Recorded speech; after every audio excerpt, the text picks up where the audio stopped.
Hello, everyone. It's Shane Conto, your Wasteland reviewer, and welcome to the Streaming Wasteland here on the SPDM Crew Podcasting Network. And this is my weekly show where I pick one streaming service and three previously released films off of it. And since it's coming out on Friday, hopefully you have a whole weekend full of movies to go check out. And we are highlighting the streaming service for cinephiles, the Criterion Channel. And I wanted to highlight a couple of films that I've specifically watched over the past couple months that are fresh and wanted to throw your way.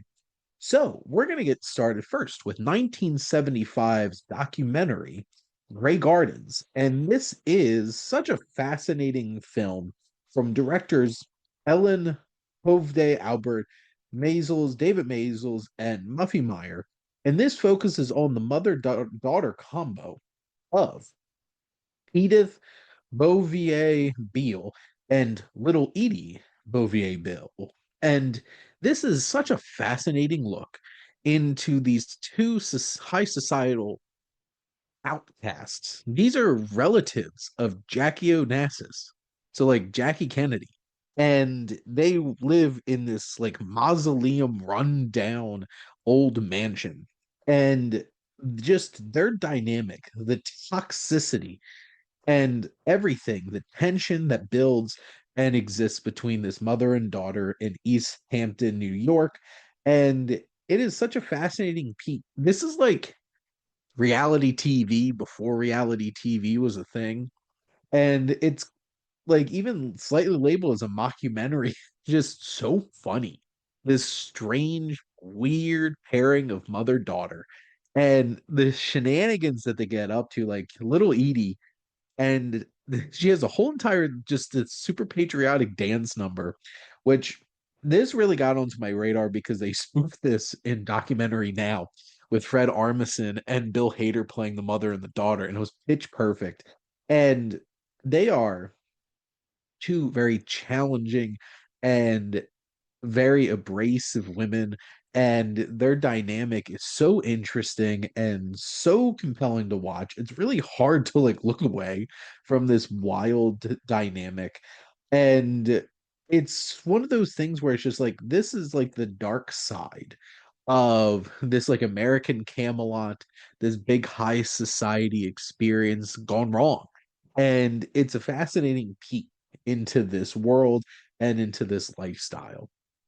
Next up, we're going to turn the clock back to 1944 with the comedic Who Done It from the legendary Michael Palin, Emmerich Pressburger. This is a Canterbury Tale.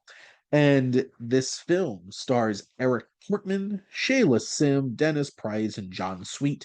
This film focuses on a three World War II era pilgrims investigate a bizarre crime in a small UK town while on their way to Canterbury. And this film is really a film of the first two acts and then what it shifts into in the third. It is very quaint and small and reserved, this first two-thirds of the film, as these three unexpected individuals, one of which is a woman who gets glued in her hair by a man in a uniform. And these three team up to try to figure out who it is. And it's a fun, charming, small town whodunit with the most organic and engaging characters you're going to find. And it is such a quaint little film. It captures the context, the greater context of this came out in 44, years of bombardment by the Nazis bombing Britain. And this is the type of film that people needed to this small scale who done it to attract them from it. But also these characters needed it. And as this film gets bigger and broader and just captures the beauty of this place as they get into Canterbury and the arcs that each of these four central characters that we have in this film, from the three pilgrims and then the magistrate of this town, they go on intriguing, well-rounded, and just impactful journeys that connect well with the audience and give this film depth. And this is impeccably shot. gorgeous to look at. The cinematography is exquisite. Like any Alan Pressburger film, this is cinema.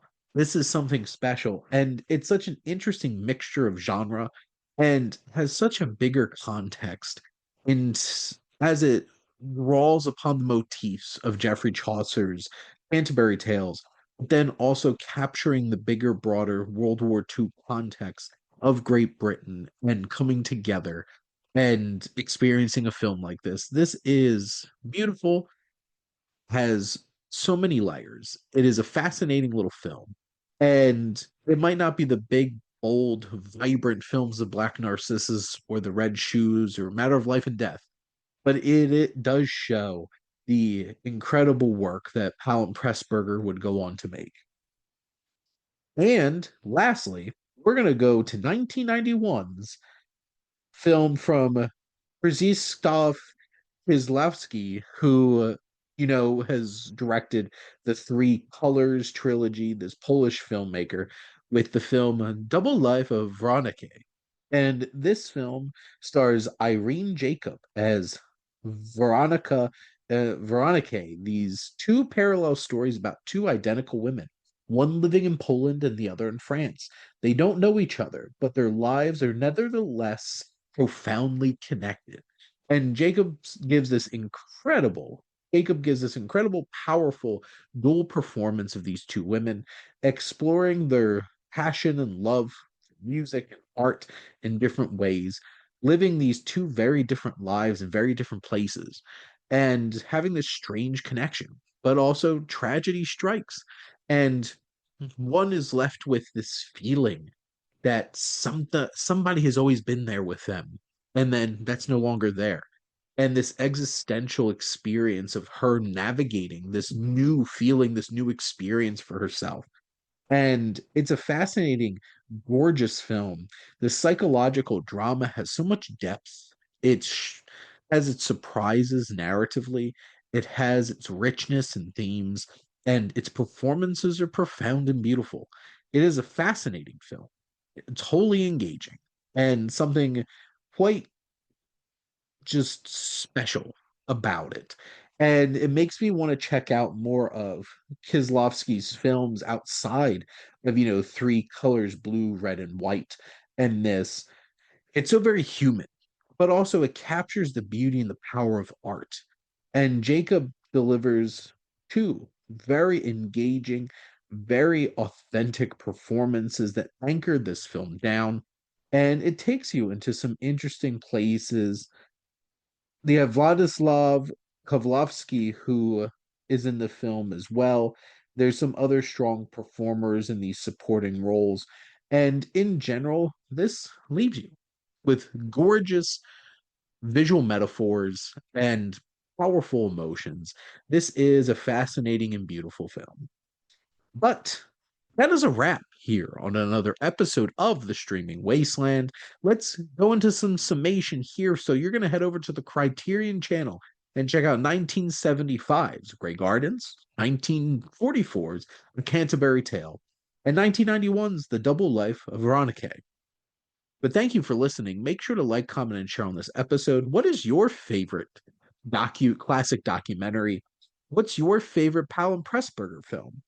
And lastly, what's your favorite bit of Polish cinema? Maybe you need to expand it a little bit. This is a great place to start. And make sure to follow or subscribe wherever you listen to your podcast. The SPDM Crew Podcasting Network is ever expanding.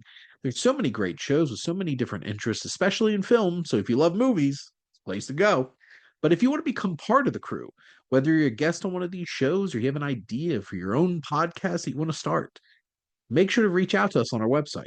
If you like our logo, check out HiFlyer Creative for all your digital marketing needs. But most importantly, thank you as always for tuning in and supporting the Streaming Wasteland here on the SPDM Crew Podcasting Network.